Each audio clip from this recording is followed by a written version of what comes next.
के साथ कृष्ण होते हैं ना, अनंत ब्रह्मांड के सारे नक्षत्र, सारे ग्रह उनके चरणों में हैं।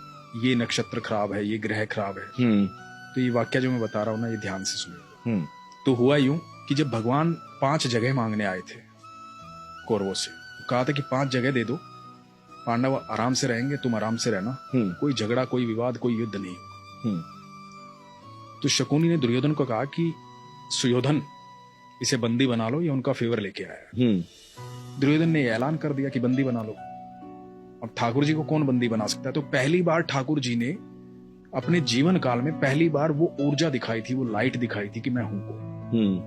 अब उसके बाद कृष्ण वहां से चले गए कह करके कि अब युद्ध होगा।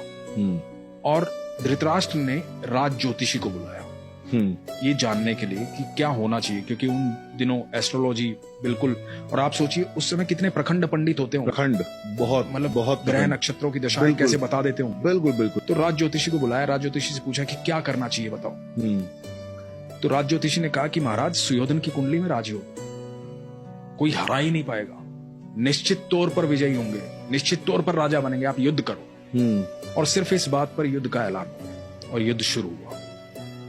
अब धृतराष्ट्र लगातार चिंता में था। 8 दिन बीत गए, आधी सेना निपट गई थी कौरवों की। अब ये दिखाई दे रहा था साफ साफ कि कौरव हार जाएंगे, पांडव जीतेंगे। तो फिर से बुलाया गया राज ज्योतिषी को।